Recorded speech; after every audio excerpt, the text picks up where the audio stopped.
Beauty to me means how I feel, right?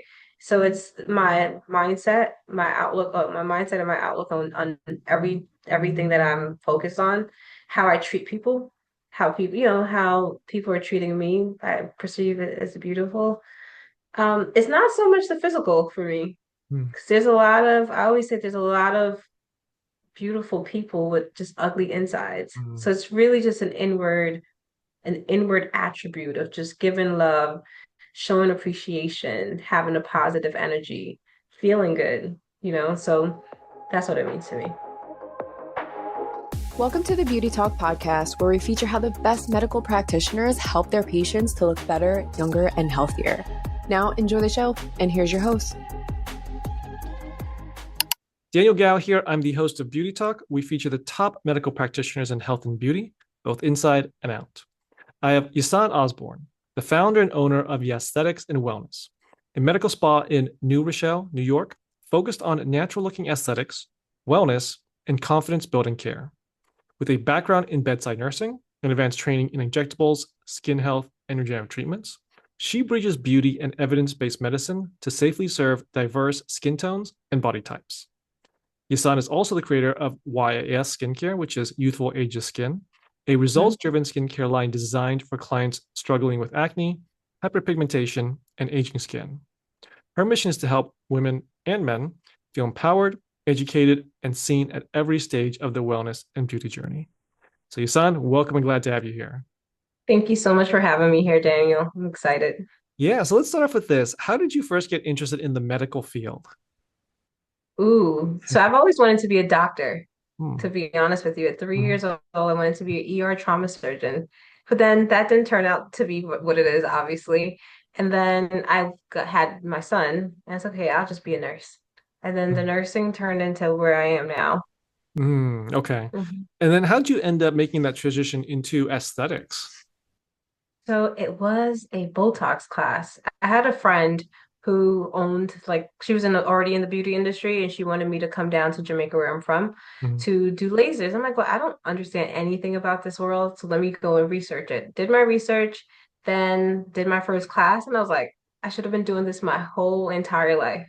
So then it just started with that first seed planted, and then it just grew and blossomed into the aesthetics and wellness. Okay.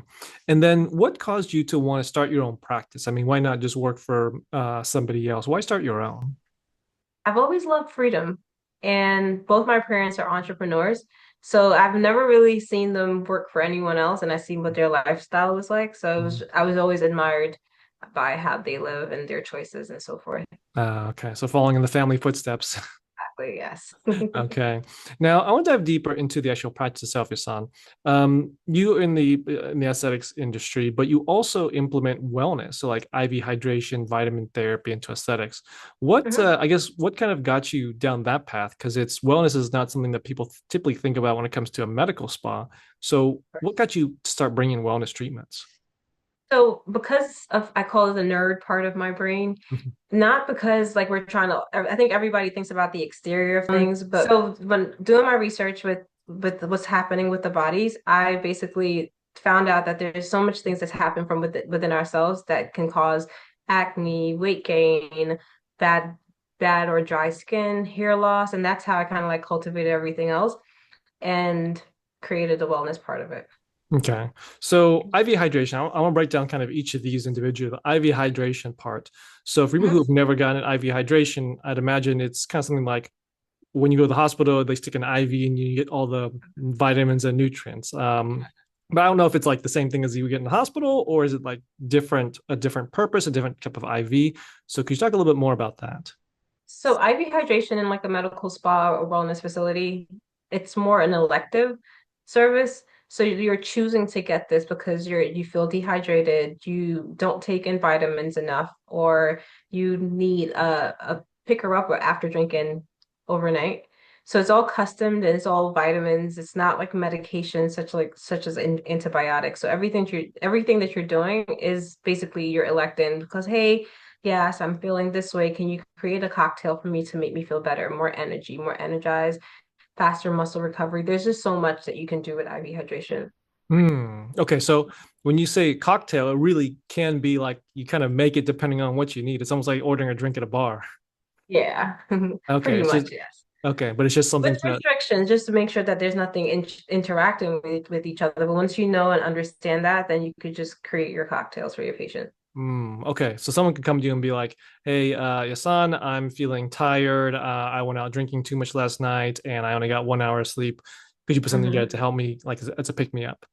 Yeah, And pick me upper. that would be different from, let's say that, "Hey, Yassan, I just been really run down lately. I feel like I'm trying to fight off a cold or a virus or something like that. Give me something to help Exactly. me boost my immunity," and that would be something a different cocktail. Exactly. Okay, got it. And Mhm. so now with vitamin therapy, so how do you take a look at the vitamin therapy? I think a lot of people have heard about taking vitamins, like a multivitamin or just a very specific type of vitamin. So where does this part play into the overall wellness? Like, how do you know someone needs this or is lacking this and needs vitamin therapy? So one of the things that I think is pretty cool about what I have here is that I'm able to just take your labs and figure and see exactly what's going on. So I like to do a panel to check for your vitamin B12 or your vitamin D and other stuff, as well as hormones and so forth, to see exactly what's happening.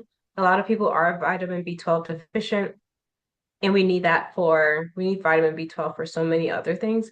And most people are vitamin D deficient as well. So it's good to know that because there's other things that can happen if these things are off balance. Okay. And so for the wellness, how does the wellness play a part into the aesthetic side of it? Like, because I think people think of it like kind of two different things. Like, there's the wellness, then there's the Mhm. aesthetics. But how do you make Mhm. sure that the wellness is being blended into the aesthetic side? So it's with the treatment plan, it's like comprehensive. So it's like looking at the person as a whole, figuring out their energy levels, their water intake, how they're treating their bodies, the foods that they eat, their weight, if they're having like hormonal imbalances as well. Because ladies with PCOS or menopausal or premenopausal ladies, they have different skin textures and skin qualities, or skin ailments, or just overall, just things happening. I basically will take one issue, tie it in with the other, and help their skin, help what's happening inside, help the abdominal bloat, their hair loss, the hair around their face. It's just so much. So that's how I kind of put it in together for the women. Okay. And Mhm. so when people come in, I guess it sounds like the first place that you start is with taking their labs, looking at their blood work, and then from there, that's how you're able to figure out what type of vitamins, what type of wellness program do they need to then get to the aesthetic side of what they're looking for. So correct. So I put that in, and then most of the times they also know what their aesthetic services are that they're going to be treated or my recommendations. But I tie them both in so that their results are at the best. Hmm.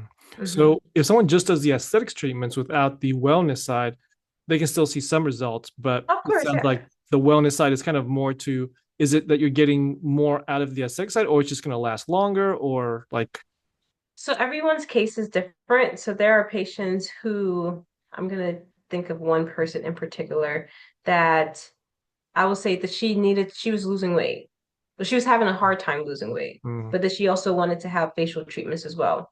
So because we had her on the weight loss program initially, like she was on someone else's, and then I brought her, she came over. I did her blood work, everything else, realized that she had like some hormonal imbalances. She also had like fatty liver disease as well. So the way how we dosed her for her weight loss was completely different than a traditional patient. So we tied that in, and then on top of that, balanced her hormones back. Then now she was able to have a steady weight loss. And then now with the aesthetic component, we were able to do the other treatments as well. And plus she was on vitamins, so she had more energy to have a better weight loss, to go out and do more exercises and so forth. okay, got it. Now, I Yeah. also want to go dive a little bit deeper into a specific service that you provide, the full face rejuvenation for rapid weight loss. Hmm. Could you explain what that is? So a lot of times the patients who are on GLP-1s, I don't think people or the providers, we don't talk about it enough about the side effect of having rapid weight loss, which is the loss of collagen, the saggy skin, and so forth. So I combine PDO threads and Radiesse to basically put in the face to produce more collagen, and it's more biostimulating. So Okay. that is a full face transformation. Okay. So is that the condition where people refer to it as Ozempic face? Yeah. Okay. Hmm. So where they look kind of gaunt and like they don't look so healthy. Exactly. It's like this. It's all the fat, all bone resorption is all resorbed and the face just sagging down. Oh, so they look like what's that dog? Like the droopy face dog. A Yes, basset hound? yes, Is that yes. it? I don't know what I forgot. And I used to be into dogs a lot, but I forgot. But I know who you're talking about. Okay. Okay. So basically like Yeah, this yeah. very droopy face. Exactly, yes. Okay. So Hmm. you talked about doing combining, was it PDO threads and also radius. If Hmm. we break these individually down, could you talk a little bit more about thread lifts for people who've never heard of thread lifts before? What is thread lifts and what does it do? So in layman's term, PDO threads is basically using sutures in like underneath the skin to lift and reposition and anchor our tissues to give us a lifting effect. As the threads are being dissolved, it has a biostimulating effect that produces more collagen, and that's why it says you look better longer. A Hmm. radius is more of a calcium-based filler. It's non-dissolvable, but with hyperdiluting it or diluting it, it has more of a biostimulating effect. It has collagen 1 and collagen 2. So you get the collagen 2 component, you get the immediate filling, and the collagen 1 is the regeneration that keeps happening over time. So it helps with the laxity, improving the skin texture and the quality of it. Okay. So for Hmm. the radius, then that's a little bit more of kind of giving more volume, adding more collagen, and also for the long term, like helping them to regenerate their collagen. Yes. Okay. And then the PDO threads, it's a little bit more from like a lifting, like loop lifting all the droopy skin that they Exactly. had. Yeah. So it's Okay. like lifting and filling. Okay, got it. Mhm. Now, how does that compare to like if someone gets a like a facelift or something like that? And I guess would people get facelifts for that rapid weight loss and getting that kind of like droopy look? Sure, like if you're a candidate for a facelift, you could do it as well. Mm, Because a facelift is more invasive, mm, and it's more downtime. And some of my clients don't want to do that right now, and they want to start off slow, and they, just want to maintain mm, until it reaches to that point. It doesn't mm. replace a facelift, but it does help to slow the process down. Okay. And Hmm. so for this treatment, I mean, is it something that they come in once and they're good for some period of time, or did they do multiple treatments of it? How does that look like? So every patient's different and not everyone is a candidate for PDO threads. So I will say that I've had clients that just come in once and they get PDO thread lifts just alone based on where they are with their tissues, Mm. and it lasts them for up to 2 years. There's some clients that may need more than one treatment. So again, it all depends on the laxity and the quality of what's happening with the patient. Okay. So Mhm. for people that have to come in multiple times, are they getting the PDO threads done multiple times, or are they doing like the PDO thread lift first and then the fillers are coming in a little bit Filling, more often? exactly. Yes. So Okay. I'll PDO threads first and then fill after, Mhm. just to anchor in position and then see what's happening after swelling goes down and fill. If there is a chance that we may need to add another thread or two in an area, that's also like it could be done. Okay. Mhm. And how long in between treatments do you typically have to wait for that swelling process to go down for a little bit more of the recovery to kick in? So I will say for PDO threads, I will say the bulk of the swelling is in the first week to 2 weeks, and then doing something after a month is advisable Okay. for you. Hmm. Okay. So you get it done first, and a month later you can get more done after a Yeah. long time. Hmm. Okay. And so I'm curious, when it comes to these types of treatments, what would you say is the most common misconception or myth that you hear from your clients about this treatment? That is so painful. Hmm. Yeah, I think that's one of the things that skeeves people out when they see the videos. I Yeah. used to post a lot of the videos of me doing it, Yeah. and it's like, ah! And then the results are cool, but it's just like, okay. So then I like to show videos of them talking to me and relaxed.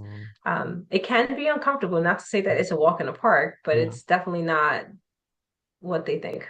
Okay. So it's not as bad as it looks.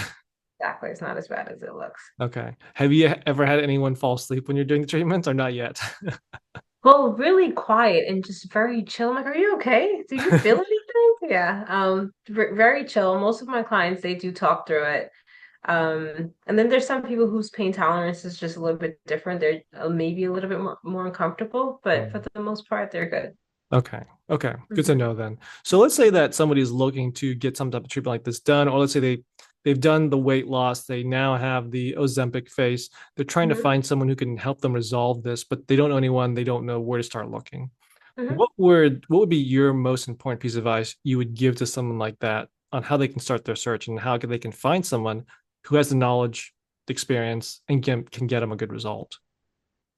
I will say to ask them for their before and afters, ask if they've worked with people who are on GLPs, Mm. who are experiencing this rapid weight loss.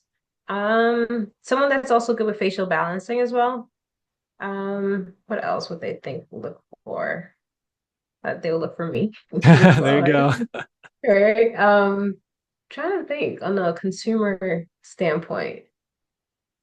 I would just say researching, research, just doing a good research about who the provider is and Mm. the services that they do have to offer, and if they've worked with patients who've had rapid weight loss, and how do they handle complications? Because it's good to also Mm. know how to treat things if things go wrong. Mm. Now, you did Hmm. mention facial balancing. I'd like to get a little bit more clarity on that. I've heard the term before, but it's like, what Hmm. is facial balancing? Like, how do you know if someone's good at it or not? It's one of those things that it's like beauty is in the eye of the beholder, right? So Mhm. it's like how do I tell you that that's not balance and so Mm. forth? So I think how do you know if someone's good or not?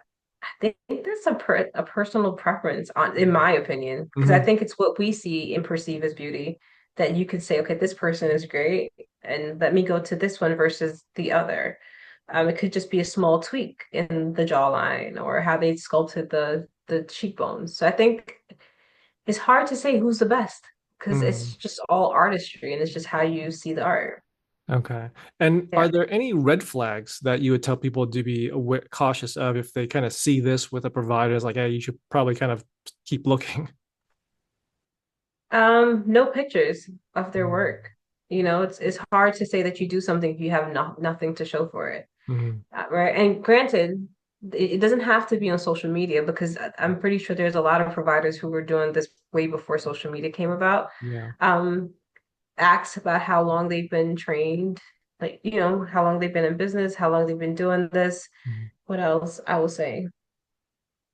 Yeah, ask to see their work because their work is still there. They can still show it to you. Yeah. And, yeah, Okay. So really just looking at the before and afters and their work, that's probably gonna be one of the best ways to get an idea. correct. And if they don't have it, then you just trust your gut. Okay. Hmm. Now, I want to dive into a little bit into the educational part of it, Hmm. and how you educate your clients and your patients on the benefits of these treatments. We talked a little Hmm. bit about like the myths, the misconceptions. So I'm sure you have a lot of myth busting that you have to do, and I'm Hmm. also sure that you get a lot of people that just have never done this before. There's maybe Of some course. fear, there's some anxiety there. So how do you approach that educational component of letting your patients know, making them feel comfortable, and and also so they understand what this thing does? Are you talking about PPO threads in general or just all Yeah, the aesthetics? just overall, like we can talk about PDO Overall, threads like as a specific, but like in general, like how do you do the educational yeah. So portion? I do building blocks. I do from back in nursing school, my professor called it simple stupid, the Mm, simplest explanation to make it understandable. And then when I create a treatment plan about the different options, then I break that down to tell them what this does and mm, how each treatment builds up to the final result. And that's how I educate them. I answer all their questions and sometimes not like over educate, but educate enough so that they have the understanding they can leave them and be like, okay, well, that I was well informed about mm. how it works. Yeah. Okay. So, and what about for the people that have trouble wrapping around their mind around the technical aspects of how these treatments work? Like, do you just try and find like examples or like metaphors and like kind of going into the how you make it simple? Yeah. So one of the ones that I always have to do the explanation for is the PDO threads, Mm, and the difference in the types of threads. So sometimes I like to keep a loose thread around, or I'll do the demonstration like this is the anchors and the tissue. It just hooks, and that's what drags it. That's what I kind of do to educate them on it. It's just doing the demonstrations, doing the lifting part, um, showing them the difference between a smooth thread and a barbed thread and so forth. Okay. And just so we Mhm. can quickly go into that, like the barbed thread, like the smooth thread, like what's the difference between those different threads for people who know a little bit more about Yeah. thread length? So barbed threads are the ones that we call the lifting threads. That's what anchors the tissues and bring it to where it needs to be. Mm, The smooth threads are just literally like almost like threads. You just place them under the skin. What it does, it creates almost like a matrix, and it creates the collagen formation right there. So over mm, time, it will create the collagen, but you won't see any immediate results right then and there. okay. So the barbed one then is a little bit more for lifting, whereas the smooth is a little bit more for just collagen production. Formation. Yeah, Oh, exactly. okay. And then after the barbed is dissolving, that's when it still creates a collagen, but that's what gives you that first 30% immediate lift. Okay. Mhm. Mhm. Now, when it comes to, I'm curious, what role do you believe creativity plays in how you approach your client care? I think it's a big role, Mm, because if you don't know how to map it out, then you have asymmetry and maybe undesirable results, or maybe not the results that they were looking for.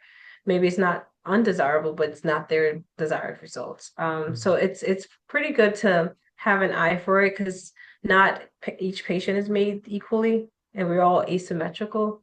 mm. So yeah, artistry is very important. Okay, I having think that that's what artistic eye.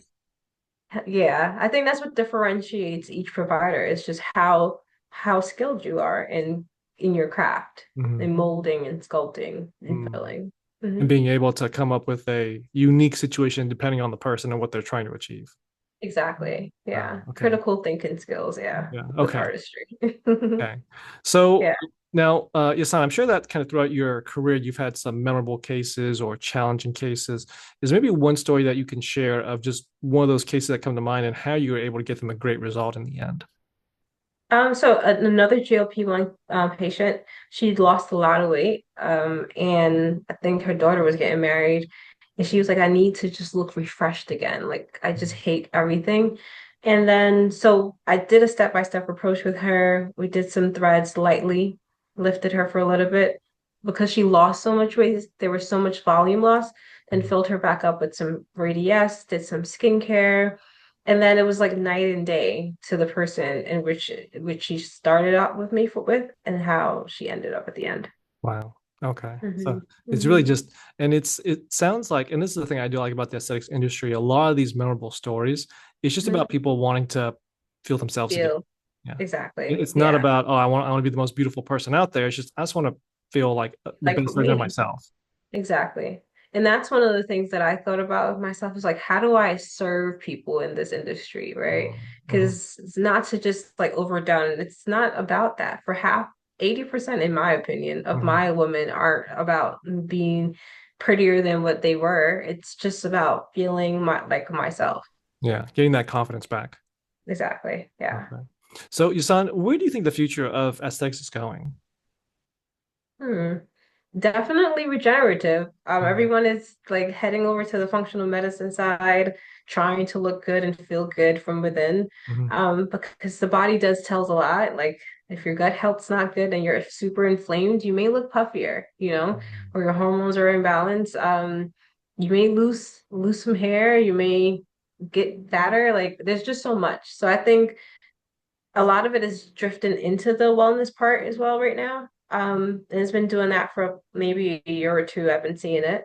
Mhm. Um, Aesthetics definitely more biostimulating, more natural looking results.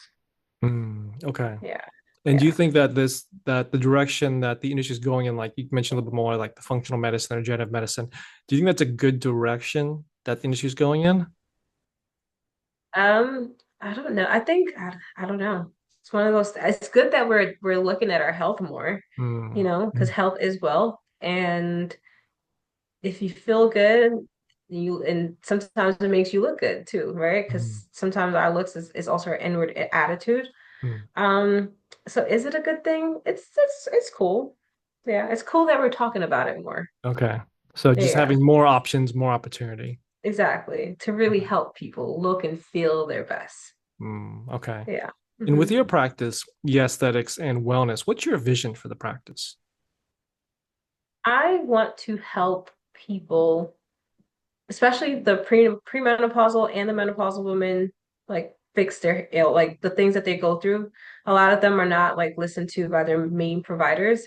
So I just want to find solutions and just create almost like an environment, an atmosphere, and a facility for them to just come get treated in all their stuff, inside Mm, and out. Hmm. okay. So it's gonna be like that one-stop shop for women to really get their health and aesthetic Together. together. Exactly. Yeah. Exactly. Yes. Okay. Hmm. Well, Yasan, thank you for sharing. I do have one last question for you, but before I ask it, I do want to point people to your website at aestheticsnyc.com. Thank you. Now, last question is, what does beauty mean to you?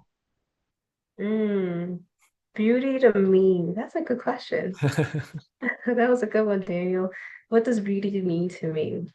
Beauty to me means how I feel, right? So it's my mindset, my outlook, my mindset and my outlook on everything that I'm focused on, how I treat people, how people, how people are treating me. I perceive it as beautiful.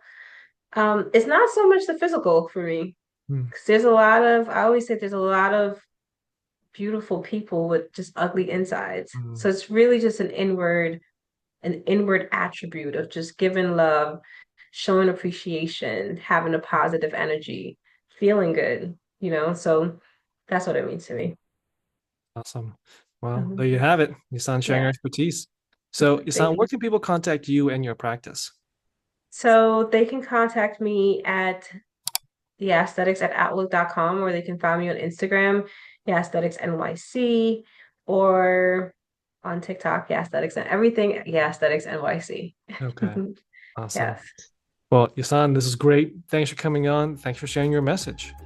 Thank you, Daniel. Thanks for listening to the Beauty Talk podcast. Any questions, please contact the practice directly with the contact information provided during the show. We'll see you again next time. Bye for now.